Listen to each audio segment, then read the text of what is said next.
오늘 이 시간에는 한마음으로 섬김이라는 제목으로 말씀을 나누도록 하겠습니다. 오늘 이 느헤미야서의 말씀을 통해서 하나님을 믿는 그리스도인들이 어떻게 지금 이 시대를 살아가야 하는지 알아보는 시간을 가졌으면 좋겠습니다. 저희 주일날 오후 예배에는 젊은 층보다는 약간 나이가 있으신 머리가 하얗신 분들이 많이 있으십니다. 여러분들은 한국교회의 성장기 때를 지내신 분들로서 한국교회가 성장하는 것, 당연히 양쪽으로 성장하는 것을 당연히 보고 자랐기 때문에 너무나 당연하듯 생각하실 수도 있습니다. 그러나 지금 시대가 어떻습니까? 교회가 성장이 멈추고 이제 쇠퇴기를 맞이했다. 그리고 또 들리는 인터넷이나 주변 사람들을 통해서 들리는 소문은 교회의 교육부서들이 없어진 교회들이 많이 있다더라. 그 교회의 숫자가 계속해서 줄고 있다더라 하는 소식들을 우리가 많이 접하고 있습니다.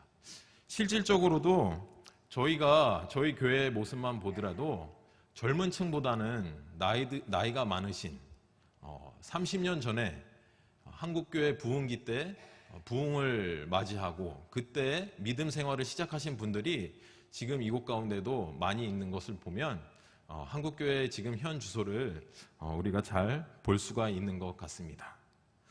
그러나 오늘 성경 말씀을 통해서 이러한 상황인데, 한국교회가 이러한 상황이고 우리의 교회들이 이러한 상황인데, 이러한 상황 가운데 우리가 걱정과 두려움으로 이 시대를 보내는 것이 아니라 하나님께서 지금까지는 한국교회의 양적인 성장을 허락해 주시고, 그리고 우리가 그렇게 양적인 성장을 중심으로 교회를 꾸렸다면 이 모습에서 이제 한 걸음 더 나아가서 우리가 어떻게 하면 더 건강한 교회가 될 것이며, 우리가 세상 가운데서 어떠한 더 건강한 모습으로 이 세상을 살아갈 것인가 알아보는 오늘 말씀이 되었으면 좋겠습니다.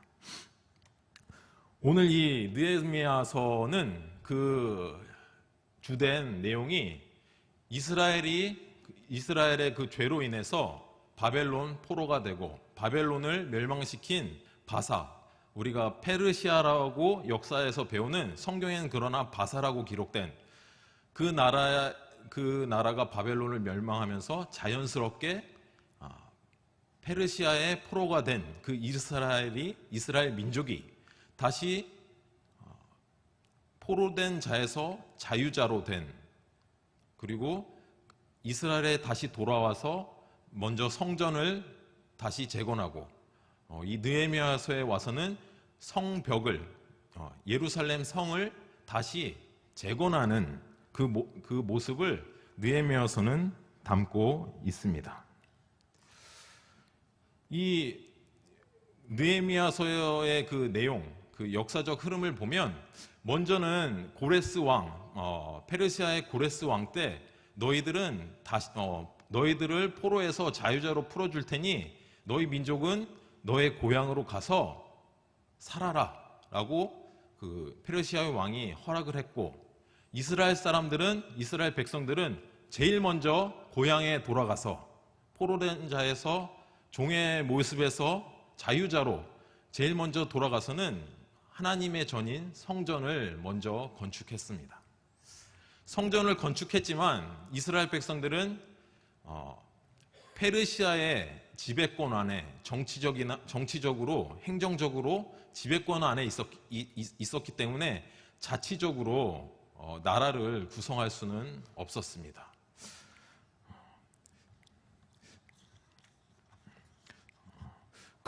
그런 상황 가운데 느헤미야라는 한 명의 이스라엘 사람이 있었습니다. 이 사람은 여러분들이 들어서 잘 알 수도 있겠는데, 페르시아가 봤을 때는 이방인이지만 그의 자질이 출중하여서 이방 나라, 포로된 백성이 이방 나라에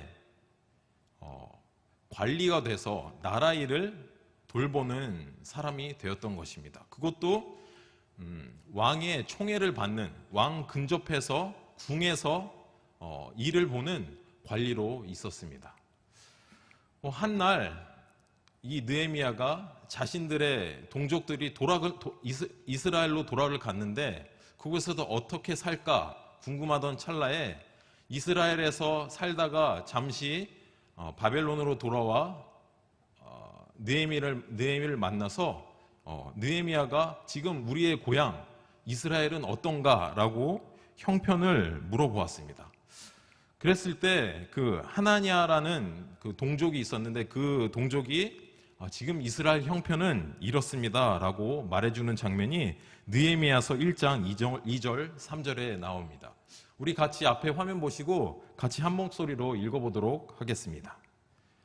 내 형제들 가운데 하나인 하나니가 두어 사람과 함께 유다에서 내게 이를 얻기로 내가 그 사로잡힘을 면하고 남아있는 유대와 예루살렘 사람들의 형편을 물은즉 그들이 그 지방 거기에서 큰 환난을 당하고 능욕을 받으며 예루살렘 성은 허물어지고 성문들은 불탔다 하는지라. 네, 좀 전에 얘기했던 것처럼 자기네들의 고향에 돌아갔지만 이스라엘 백성의 삶은 포로로 있었던 삶과 별반 다르지 않았던 것 같습니다. 큰 환난을 당하고 능욕을 받으며 예루살렘 성은 허물어졌다고 말해주고 있습니다. 이스라엘 백성들이 먼저 다시 귀환을 해서 고향에 돌아가서 하나님의 전을 짓고 성전을 짓고 살았음에도 불구하고 그곳 가운데 고통을 받았다는 것은 그 이스라엘 백성의 그 자치적으로 그 나라가 성립되어지지 않았기 때문에 페르시아의 그 이스라엘 지역의 총독의 관할을 받았고 그 페르시아에 부임한 총독이 이스라엘 백성을 압제 가운데 고통 가운데 이스라엘을 통치했기 때문이라고 생각이 됩니다. 자치적으로 자치권을 가지고 이스라엘을 다스렸다면 이와 같이 이스라엘 백성이 환난을 당하고 능욕을 당하는 일이 없었을 텐데 아직까지는 정치적으로 독립하지 못한 이스라엘의 모습이기 때문에 포로된 자에서 자유자로 됐지만 여전히 그 고통은 당하고 있음을 느헤미야서 1장의 말씀을 통해서 알 수가 있습니다. 이러한 상황을 들은 느헤미야는 자신은 그 페르시아의 궁에서 호화로운 생활을 하고 있었겠죠. 높은 관리직에 있었기 때문에 본인은 호화로운 생활을 하고 있고 그러나 자기들의 친척, 자기들의 고향의 동족들은 고통 가운데 있다는 소리를 듣고 느헤미야는 근심에 빠졌습니다. 그리고 그 동족들을 걱정하는 마음이 그 마음 가운데 생기게 되었습니다. 그래서 이 느헤미야는 자신의 그 걱정과 그 고통의 마음을 가지고 페르시아 왕을 찾아갑니다. 그때 당시에는 아닥사스다라는 왕이 지배하던 시대인데 왕에 찾아가서 내가 이러이러한 연유로 예루살렘에 돌아가서 예루살렘을 돌아보고 그곳이 어떠한지 상황을 보고 조금 나의 동족들에게 도움이 되어주고 싶다라고 했었을 때 왕의 총애를 받았던 느헤미야이기 때문에 왕이 흔쾌히 수락을 해주고 또 많은 물자와 권한을 줘서 잘 다녀오게끔 했었습니다.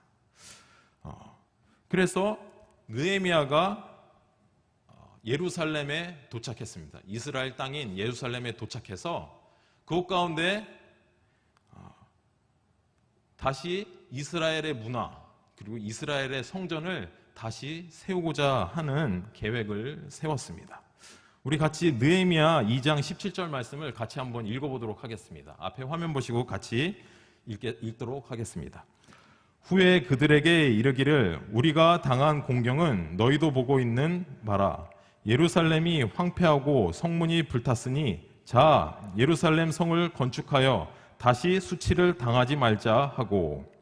네, 느헤미야는 본인의 가진 그 권세 그리고 왕으로부터 부여받은 물자를 가지고 우리가 살고 있는 이 성터를 다시 재건하자라고 이스라엘 백성의 그 우두머리들에게 이렇게 선포를 하였습니다. 이런 상황 가운데 이스라엘 지역, 그 예루살렘 지역에 살고 있는 많은 사람들의 반응은 세 가지로 나뉘어졌음을 볼 수가 있습니다. 먼저는 첫 번째 부류의 사람들입니다. 느헤미야서 2장 19절 말씀 한번 띄워주시면 같이 읽어보도록 하겠습니다.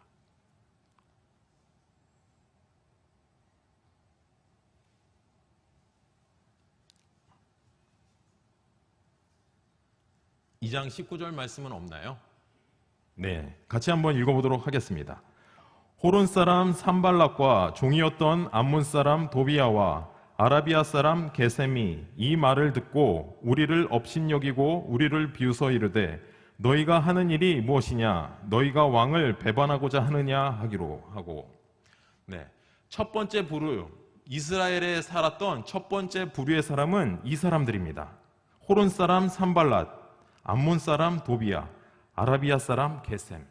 이 사람들은 이스라엘 민족이 아닙니다. 이 사람들은 이방 사람인데 이스라엘이 멸망을 하고 그곳 가운데 정치적으로 권세를 얻어서 살았던 사람들이죠. 이 사람들을 통해서 포로에서 자유자가 된 이스라엘 백성이 여전히 고통을 당했던 사람들입니다. 이 사람들이 권력을 잡고 있었기 때문에 느헤미야라는 사람이 예루살렘에 와서 성전을 다시 새로 세우고 자치적으로 이스라엘 민족의 문화를 얻으려고 하는구나 라고 했기 때문에 업신여겼다라고 하며 네가 페르시아의 왕을 반역하려고 하느냐라고 조롱하는 모습도 이 말씀을 통해서 알 수가 있습니다. 그렇기 때문에 이 보았던 산발락과 도비야 그리고 게셈이라는 사람은 그 마음 가운데 페르시아에서 높은 관직에 있던 느헤미야가 왔는데 이 사람을 가만히 놔두면 안 되겠다. 이 사람이 뭔가 저지르면 우리가 노예로 부리던 이스라엘 백성, 우리가 권력을 유지했던 이 기반이 흔들리겠구나 라는 마음을 가졌죠. 그렇기 때문에 이 사람들은 느헤미야서 2장 10절에 보면 제가 읽어드리도록 하겠습니다. 호론 사람 산발락과 종이었던 암몬 사람 도비야가 이스라엘 자손을 흥황하게 하려는 사람이 왔다함을 듣고 심히 근심하였더라. 느헤미야의 출현으로 인해서 이 산발락과 도비야가 근심을 하기 시작했습니다. 그래서 느헤미야서를 보면 이 산발락과 도비야가 한때는 이렇게 네가 페르시아 왕을 배신하려 하느냐라고 협박을 하기도 하며 어떤 때는 협박이 안 통하니까 우리 같이 잘 살아보자. 우리 같이 권력을 잡았으니 함께 그 권력을 나눠서 이스라엘을 통치해보자 라고 회유를 하는 모습도 볼 수가 있습니다. 이들은 수단과 방법을 가리지 않고 자신들의 권력을 유지하는 모습만을 보이는 모습을 볼 수가 있었습니다. 성벽을 더 이상 재건해서 그 성벽으로 인해서 자신들의 방어막을 구축하지 못하도록 하는데 이스라엘 백성이 그렇게 자치적으로 살지 못하는 데에만 혈안이 되어서 그것을 막는 방법들만 연구하는 사람들이었습니다. 반면에 두 번째로는 이스라엘 백성 가운데 있는 귀족들과 민장들입니다. 이 귀족들은 이스라엘 백성들 가운데 권세가들을 말하겠죠. 높은 관직에 있거나 그 집안 자체가 귀족들인 권력이 있고 금전적으로 재력이 있는 사람들을 가르칩니다. 그리고 민장들이라고 하는 것은 그 이스라엘 그 안에도 이스라엘 백성들 가운데 그 행정적으로 관리 역할을 하는 나라 일을 보는 사람들이 있었을 거 아닙니까? 그들의 모습을 나타내주고 있습니다. 이들은 본인들의 권세를 산발락과 도비아에 결탁하면서 그들의 밑에 종으로 있으면서 자신들의 지위를 유지하고, 또한 가난한 이스라엘 백성들에게 고리대금업을 하면서 그들의 그 권력을 유지했던 사람들입니다. 그러나 이 사람들은 느헤미야의 꾸지람을 통하여서 그들의 마음을 돌이키는 모습을 볼 수가 있습니다. 우리 같이 한번 느헤미야서 5장 7절 8절 말씀을 같이 읽어보도록 하겠습니다. 앞에 화면 보시고 우리 같이 한번 읽어보도록 하겠습니다. 깊이 생각하고 귀족들과 민장들을 꾸짖어 그들에게 이르기를 너희가 각기 형제에게 높은 이자를 취하는도다 하고, 대회를 열고 그들을 쳐서 그들에게 이르기를 우리는 이방인의 손에 팔린 우리 형제 유다 사람들을 우리의 힘을 다하여 도로 찾았거늘 너희는 형제를 팔고자 하느냐? 더구나 우리의 손에 팔리게 하겠느냐 하매 그들이 잠잠하여 말이 없기로. 이 산발락과 도비아의 권력을 의탁해서 살았던 사람들은 이렇게 고리대금업을 통하여서 본인들의 수입을 챙겼던 사람들입니다. 그러나 돈이 없어서 고리대를 할 수밖에 없었던 이스라엘 백성, 그렇게 돈을 빌렸는데 그 돈을 갚을 수 없게 되자 자신들이 노예로까지 다시 종된 몸으로 팔리는 모습까지 있었던 것 같습니다. 이러한 상황을 보고 느헤미야가 이들을 꾸짖었고, 이들은 그들의 마음을 돌이켜서 느헤미야가 그랬던 것처럼 동일하게 이자를 받지 않고 돈을 꾸어주며 함께 살아갈 수 있는 방법을 모색하는 사람들로 바뀌는 모습을 볼 수가 있습니다. 세 번째 부류는 느헤미야가 우리 다 같이 성전을 다시 재건하자, 성전이 아니라 성벽을 재건하자라고 했었을 때 함께 따랐던 사람들의 모습입니다. 이 느헤미야는 그 시대에 유럽 지역에서, 그 아라비아 반도 지역에서 가장 강력했던 페르시아 제국의 높은 관리였습니다. 이 느헤미야가 자기가 아니라, 자기 가족이 아니라 자기의 민족, 자기의 동족들의 고통의 소리를 듣고 그 좋은 궁의 생활을 마다하고 아직 성벽도 제대로 갖춰지지 않은 허물어져 가는 그 이스라엘 예루살렘으로 오게 되는 일을 볼 수가 있습니다. 자신의 안위가 아닌 일에 본인이 이렇게 앞장서서 나섰다는 것입니다. 본인의 삶을 희생해서, 그 환경은 나쁘겠지만 우리의 민족을 살리는 것이 하나님의 일이라 라고 생각했기 때문에 기꺼이 예루살렘으로 느헤미야가 오지 않았나 생각이 됩니다. 그리고 또한 이 산발락과 도비아의 이 공격 가운데에도 느헤미야는 거기에 노란하지 않고 나는 하나님의 백성과 함께 할 것이다. 그리고 이곳 가운데 성을 다시 세워서 우리 민족의 자주권을 세울 것이다 라는 것을 분명하게 이야기함을 볼 수가 있습니다. 이 말씀은 느헤미야서 2장 20절, 4장 14절에 잘 나오고 있는데 우리 같이 한번 읽어보도록 하겠습니다. 앞에 화면 보시고 읽도록 하겠습니다. 내가 그들에게 대답하여 이르되 하늘의 하나님이 우리를 형통하게 하시리니 그의 종들인 우리가 일어나 건축하려니와 오직 너희에게는 예루살렘에서 아무 기업도 없고 권리도 없고 기억되는 바도 없다 하였느니라. 계속해서 읽겠습니다. 내가 돌아본 후에 일어나서 귀족들과 민장들과 남은 백성에게 말하기를 너희는 그들을 두려워하지 말고 지극히 크고 두려우신 주를 기억하고 너희 형제와 자녀와 아내와 집을 위하여 싸우라 하였느니라. 아멘.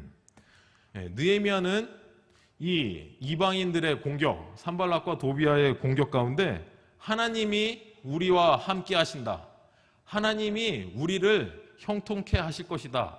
라고 분명한 믿음을 가졌습니다. 그리고 그 산발락과 도비아의 두려움에 떨고 있는 그동안의 고통을 통해서 본인들이 익숙해져 있는 그들의 횡포에 고통에 떨고 있는 이스라엘 백성에게 너희는 그들을 두려워하지 말고 하나님을 의지하라. 하나님께서 다 하실 것이다. 라고 붙돋으면서 성벽을 재건해서 자신들의 자치할 수 있는 그곳을 만들려고 한 모습을 볼 수 있습니다.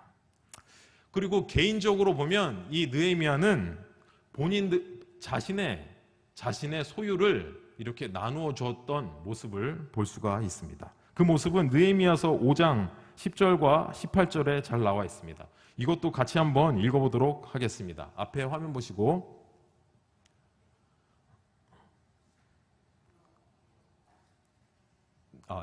비록 이와 같이 하였을지라도 내가 총독의 녹을 요구하지 아니었음은 이 백성의 부역이 중함이었더라. 본인이 느헤미야가 이스라엘의 총독으로 부임한 이후에도 본인의 녹을 요구하지 않았다고 말해주고 있습니다. 본인은 어느 정도 살만한 기반이 있기 때문에, 그리고 자기가 받을 그 녹시 이스라엘의 백성의 세금으로부터 온다는 것을 알았기 때문에 이스라엘 백성의 세금의 과중한 세금을 조금 덜어주기 위하여서 자신의 봉급을 받지 않았다, 요구하지 않았다라고 말해주고 있습니다. 그리고 5장 방금 읽은 말씀이 5장 18절 말씀입니다. 지금 PPT가 좀 잘못 나온 것 같은데 5장 10절 말씀에는 이러한 말씀이 있습니다. 제가 한번 읽어보도록 하겠습니다. 나와 내 형제와 동족들도 역시 돈과 양식을 백성에게 꾸어 주었거니와 우리가 그 이자를 받기를 그치자. 아까 말한 그 귀족과 민장들에게 한 내용의 일부입니다. 느헤미야는 이렇게 자신이 갖고 있는 돈을 사람들에게, 가난한 이스라엘 백성 사람들에게 이자 없이 꾸어준, 자신의 재산을 나누어주는 일들을 한 모습을 볼 수가 있는 것입니다. 느헤미야는 자신의 삶을, 좋은 삶을 떠나서 와서 이스라엘 성벽을 재건하는 일에 앞장섰을 뿐만 아니라 백성들의 삶의 모습을 돌봐줬다는 것입니다. 본인이 월급을 받지 않는 모습으로 백성들의 세금에 대한 과중한 세금을 덜어주는 모습, 그리고 돈이 필요한 사람에게는 이자를 받지 않고 돈을 꿔주는 일, 이 백성들의 일에 자신의 재산을 드림을 볼 수가 있습니다. 이런 선한 리더십을 가지고 있는 느헤미야에게 가난하고 어렵지만 소망이 되는 이 느헤미야를 많은 백성들이, 고통 가운데 있는 백성들이 잘 따르지 않았을까 생각이 되는 대목입니다. 이 느헤미야, 그리고 이 느헤미야의 백성의 모습을 또 보고 싶습니다. 이 백성은 성벽을 짓는데 직접적으로 노역에 참여했던 사람들입니다. 이들은 지금까지 산발락과 도비아를 통해서 너무나 고통스러운 나날들을 보냈고 이 착취당하는 생활을 했었을 것입니다. 그래서 우리의 성벽이 완벽하게 세워진다면 이들의 공격에 방어할 수 있고 우리의 가족을 지킬 수 있고 더 이상 이들의 착취당하지 않을 것이라는 소망이 있었기 때문에 그 노역에 성벽을 재건하는 일에 함께 동참했을 것입니다. 그러나 근시안적으로는 내가 노동을 해서 내 가족을 먹여 살려야 되는데 그 시간을 들여서 내가 돈을 벌어서 그 가족을 먹여 살려야 되는데 그렇지 않고 우리 민족, 우리 모두를 위하여서 그 시간을 보냈다는 것에 이 이스라엘 백성의 헌신하는 모습을 볼 수가 있습니다. 그리고 또 어떠한 모습이 있었냐면 그들은 그 성벽을 재건하는 그 모습 가운데 다시 그 산발락과 도비아의 공격이 있을까 하여서 반무장한 상태로 몸에 싸울 수 있는 무기를 무장한 상태로 성벽 재건 공사에 임했다고 말해주고 있습니다. 얼마나 그 힘든 헌신이 아닐 수 있지 않을까 생각을 하게 됩니다.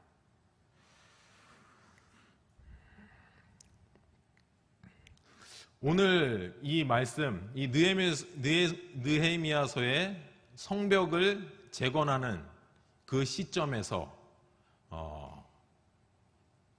보인 반응, 세 가지 부류의 사람, 이방 민족이지만 이스라엘 땅 가운데 권력을 잡아서 사는 산발락과 도비아라는 첫 번째 부류의 사람, 그리고 두 번째 부류의 사람은 그 권력에 의탁하여서 힘을 가지고 살았던 이스라엘 백성의 피를 빨아먹고 살았다고 하면 할 수 있는 고리대금업을 하면서 자신들의 권력을 유지했던 그 사람. 그러나 느헤미야의 꾸지람 그리고 그 회유에 그 마음을 돌이켜서 이스라엘 백성과 함께했던 그 두 번째 무리들. 그리고 세 번째는 느헤미야가 우리 재건해서 잘 살아보자 라고 했었을 때 함께 순종하는 마음으로 동참하고 하나님의 일이라는 것에 대해서 동참한 느헤미야와 이 이스라엘 백성의 모습. 우리의 모습은 과연 어떤 사람의 모습이어야겠습니까? 여러분들 당연히 아시겠죠. 이 세 번째 부류의 모습이 우리의 모습이기를 간절히 원합니다. 제가 잠시 그 마지막 PPT 한번 보여주시겠습니까? 희망의 메시지를 하나 보여드리려고 합니다.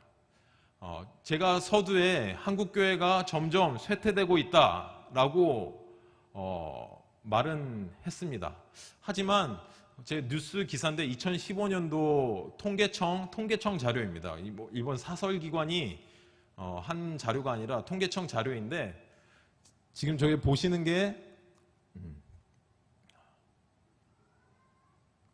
개신교, 카톨릭, 불교 이 세 집단의 1995년도, 2005년도, 15년도 그 신도수의 비율을 나타내고 있습니다.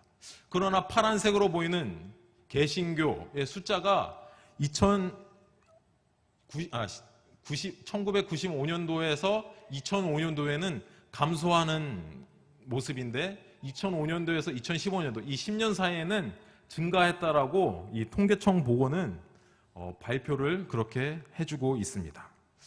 이 자료를 보면 10년 전에 비해서 한국교회 기독교 신자가 늘었네 라고 볼 수 있는 희망의 메시지라고 생각합니다. 통계청 자료는 근데 문제가 좀 있습니다. 이게 정확한 개신교, 우리가 개신교라고 이렇게 불리는 그 집단만의 자료는 아니라고 합니다. 이단이지만 그 예수님을 교회라고 여겨지는 그 모든 그 이단들도 포함한 개신교 숫자라고 합니다. 그리고 통계청에서 조사하는 기준을 제가 잘 모르겠지만 그게 어떠한 기준으로 조사했는지 의문이 들기도 합니다. 제가 이 자료를 보여준 것은 자료적으로도 앞으로 한국교회가 성장할 수도 있을 수는 있다. 그렇기 때문에 우리가 낙담하지 말자라는 것입니다. 그리고 한 가지 더 있는데 저 통계 자료를 보여주면서 왜 개신교가 성장하였는가, 성도의 수가 왜 늘었는가라는 그 통계 조사에서 기독교가 그래도 사회에 많은 이로운 일들을 하기 때문이다라고 조사 결과를 발표했습니다. 기독교가 그래도 성장할 수 있는 배경에는 사회사업, 가난한 자들을 구제하고 사회에 소외된 사람들을 많이 돌봐주고 있다는 인식 때문에 기독교인이 늘었던 것 같다라고 평가한 내용이 그 기사 안에 있었습니다. 이렇듯 안 믿는 사람도 어떠한 것이 선이고 어떠한 것이 거짓인지 잘 알고 있습니다. 오늘 우리 느헤미야에서 본 것처럼 우리가 여기에 모여있는 우리가 느헤미야와 같이, 그리고 느헤미야를 순종함으로 따랐던 이스라엘 백성들과 같이 우리가 하나로 뭉쳐서 우리가 각자 속한 그곳에서 우리가 모범을 보인다면 한국교회는 더욱더 건강해질 것이라고 생각을 합니다. 이 모델은 우리가 예수님을 통해서 명확히 알 수가 있습니다. 예수님은 어떠한 자신의 대가를 바라고 이 땅에 내려오시고 십자가에 달려 돌아가신 것이 아닙니다. 단순히 우리 모두를 사랑하셨기 때문입니다. 그리고 우리 모두를 먼저 택하셨기 때문입니다. 그러한 사랑을 입은 우리들은 그 사랑이 차고 넘쳐야 됩니다. 이 차고 넘친다면 그 사랑을 나만 갖고 있거나 내 가족한테만 품거나 하지 않고 이 사랑을 자연스럽게 우리 옆에 있는 성도에게, 그리고 내가 속해 있는 직장 가운데, 그리고 가정 가운데 그 사랑을 나눌 수 있지 않을까 생각합니다. 한국교회가 지금까지 양적 성장을 표방하면서 왔다라면 이제는 우리가 마음을 새롭게 하여서 느헤미야가 했던 모습과 같이, 그의 백성이 행했던 모습과 같이 주변 사람들을 섬기고 선한 사업들을 하면서 살아갈 때에 우리 교회가 살고 우리 교회가 더욱더 건강하여지고 한국교회가 더욱더 건강하여지고 우리나라가 건강해지는, 양적 성장보다 질적 성장이 될 수 있는 우리 한국교회가 될 것이라고 생각합니다. 이 느헤미야가 좌절적인 상황을 보면서 성벽을 재건하자, 성벽을 다시 짓자라고 했던 것과 같이 우리가 이렇게 고령화되어지는 교회의 모습 가운데, 갈수록 줄어져가는 성도들의 모습 가운데 우리가 하나님의 마음, 예수님의 사랑을 회복하자는 마음으로 우리 이 세상을 섬기면서 살아가는 귀한 영광교회 성도분들 되기를 바랍니다. 우리 같이 기도하도록 하겠습니다.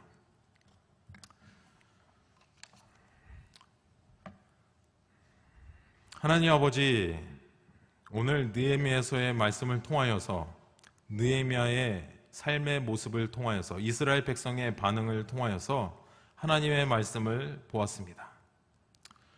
우리의 인격과 우리의 힘으로는 예수 그리스도의 사랑을 온전히 발휘하면서 살기가 어렵습니다. 주 하나님 아버지, 나의 마음 가운데는 인색함과 나만을 사랑하며 나만을 존중하는 마음으로 가득 차 있습니다. 그러나 하나님께서는 이웃을 사랑하라 하고 말씀하셨습니다. 몸소 예수님께서 그러한 사랑의 모습을 실천해 보여주셨습니다. 주여 하나님 아버지, 우리의 삶 가운데에서도 우리의 이기적인 생각이 들 때마다, 행동할 때마다 예수 그리스도의 사랑을 기억하게 하여 주셔서 우리의 마음을 돌이켜 하나님의 방법대로 살아가는 우리 모두 되게 하여 주시옵소서. 느헤미야가 먼저 선배로서 살아간 그 모습을 기억하는 우리 모든 성도분들 되게 하여 주시옵소서. 감사드립니다. 예수님의 이름으로 기도드렸습니다. 우리 다 같이